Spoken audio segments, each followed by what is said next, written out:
দুইজন আনসার এবং হচ্ছে আরও দুইজন, টোটাল 4 জন ম্যামের দরজা ধাক্কাচ্ছে। তখন আমি কিছু বুঝতে পারি না যে আর ধাক্কাচ্ছে আর বলতেছে যে এই দরজা খুল দরজা খুল দরজা খুল। আমি বলি কে রে, চেয়ারম্যান ম্যাম, এত সম্মান তো আছে, দরজা খুল বলে কেন? তখন মানে আমি কিছুই আজ করতে পারতেছি না। পরে হচ্ছে আমার যে 2 বন্ধু ছিল রুমের মধ্যে, মানে যেখানে আমরা সাজাইতেছিলাম ওই রুমে, পরে আমি ওদেরকে ডাকলাম, ভাই আসো, একটু কোনো সমস্যা হয়েছে মনে হয়, ম্যামের কেউ আক্রমণ করছে বা এরকম কোনো কিছু হতে পারে। পরে হচ্ছে ওদের 3 জনকে নিয়ে গিয়েই আমি হচ্ছে ওই 4 জনের কাছে যাই এবং দরজার সামনে যাই, গিয়ে ম্যামরে মানে দরজা ধাক্কাতে থাকি যে ম্যাম দরজা খুলেন, মানে বারবার সবাই বলতেছিল যে দরজা খুলেন, কিন্তু দরজা খুলতেছে না। তখন মানে ওই সিদ্ধান্ত নিলাম যে হয়তো কোনো অকারেন্স ঘটছে বা হচ্ছে ওই কারেন্ট শর্ট খেয়ে হয়তো পরে টোরে থাকতে পারে, এরকম কোনো কিছু হতে পারে। তখন হচ্ছে 7 জনে খুব জোরে জোরে এবং একটা পর্যায়ে হচ্ছে সিটকেনি খুলে যায়, মানে দরজা ধাক্কাতে আপনার দরজাটা খুলে যায়। দরজা যেমন একটু খুলেছে, দুই হাতের মতো খোলার সাথে সাথে দেখি যে ম্যাম হচ্ছে একদম পুরা মানে ফ্লোরে হচ্ছে রক্তাক্ত অবস্থায় পড়ে আছে। এইটা দেখে মানে আমি একটু মানসিকভাবে চিক্ত, ওইটা আর দেখতে পারি না। পরে সাথে হচ্ছে তারপরে হচ্ছে ম্যামকে দেখার পরে আর কাউকে দেখা যায় না। তারপরে দরজা যখন আরেকটু খোলা হয়েছে, তখন দেখা যায় যে ওই ফজলু নামে যে কর্মচারী ওই রুমে ছিল, ও হচ্ছে নিজের গলায় নিজের ছুরি দিয়ে করতেছে এরকমভাবে। তো সাথে হচ্ছে আর আমরা ওইখানে না করে দরজাটা আটকায় দিয়ে প্রক্টোরিয়াল বডিকে খবর দেওয়া হয়, পুলিশকে খবর দেওয়া হয়। তারপরে হচ্ছে তারা ঘটনাস্থলে আসে, সাংবাদিকরা এসে। সোনা সমাজ কল্যাণ বিভাগে আর 4th ইয়ারে পড়ি আর কি। তো আমাদের হচ্ছে ডিপার্টমেন্ট থেকে আজকে হলো ইফতার মাহফিল ছিল, তো এবং হচ্ছে আলোচনা সভা। তো আমাদের ইফতার মাহফিল হওয়ার কথা ছিল 5টায়।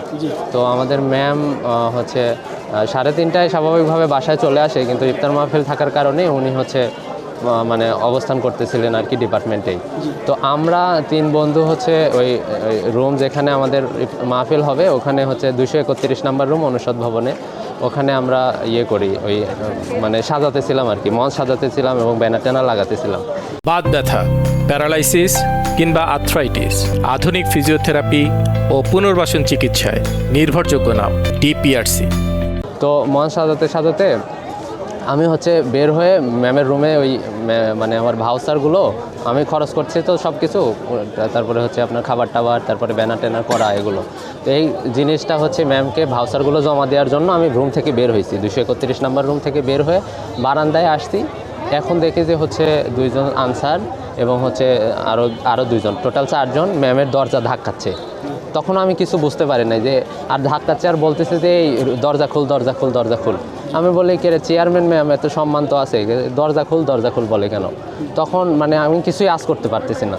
পরে হচ্ছে আমার যে 2 বন্ধু ছিল রুমের মধ্যে, মানে যেখানে আমরা সাজাইতেছিলাম ওই রুমে, পরে আমি ওদেরকে ডাকলাম, ভাই আসো, একটু কোনো সমস্যা হয়েছে মনে হয়, ম্যামের কেউ আক্রমণ করছে বা এরকম কোনো কিছু হতে পারে। পরে হচ্ছে ওদের 3 জনকে নিয়ে গিয়েই আমি হচ্ছে ওই 4 জনের কাছে যাই এবং দরজার সামনে যাই, গিয়ে ম্যামরে মানে দরজা ধাক্কাতে থাকি যে ম্যাম দরজা খুলেন, মানে বারবার সবাই বলতেছিল যে দরজা খুলেন, কিন্তু দরজা খুলতেছে না। তখন মানে ওই সিদ্ধান্ত নিলাম যে হয়তো কোনো অকারেন্স ঘটছে বা হচ্ছে ওই কারেন্ট শর্ট খেয়ে হয়তো পরে টোরে থাকতে পারে, এরকম কোনো কিছু হতে পারে। তখন হচ্ছে 7 জনে খুব জোরে ধাক্কাতেছিলাম এবং একটা পর্যায়ে হচ্ছে সিটকেনি খুলে যায়, মানে দরজা ধাক্কাতে আপনার দরজাটা খুলে যায়। দরজা যেমন একটু খুলেছে, দুই হাতের মতো খোলার সাথে সাথে দেখি যে ম্যাম হচ্ছে একদম পুরা মানে ফ্লোরে হচ্ছে রক্তাক্ত অবস্থায় পড়ে আছে। এইটা দেখে মানে আমি একটু মানসিকভাবে চিক্ত, ওইটা আর দেখতে পারি না। পরে সাথে হচ্ছে তারপরে হচ্ছে ম্যামকে দেখার পরে আর কাউকে দেখা যায় না। তারপরে দরজা যখন আরেকটু খোলা হয়েছে, তখন দেখা যায় যে ওই ফজলু নামে যে কর্মচারী ওই রুমে ছিল, ও হচ্ছে নিজের গলায় নিজের ছুরি দিয়ে করতেছে এরকমভাবে। তো সাথে হচ্ছে আর আমরা ওইখানে না করে দরজাটা আটকায় দিয়ে প্রক্টোরিয়াল বডিকে খবর দেওয়া হয়, পুলিশকে খবর দেওয়া হয়। তারপরে হচ্ছে তারা ঘটনাস্থলে আসে, সাংবাদিকরা এসে তারপরে হচ্ছে ম্যামরে আনে আর কি। এটা ঠিক কয়টার সময়কার ঘটনা? এটা আপনার 4:10 থেকে 15 এরকম আশেপাশে হবে। ভাই, এখন আপনাদের দাবিটা কি? এখন আমাদের দাবি, আমরা ছাত্র হিসেবে যে ম্যামকে এরকম নৃশংসভাবে হত্যা করা হইল, এর সুষ্ঠু তদন্ত এবং বিচার করা উচিত অবশ্যই। কারণ হচ্ছে এটা বিশ্ববিদ্যালয়ের মধ্যে একটা নিজের রুমের মধ্যে যদি নিরাপত্তাহীনতায় থাকে, তাহলে তো এটা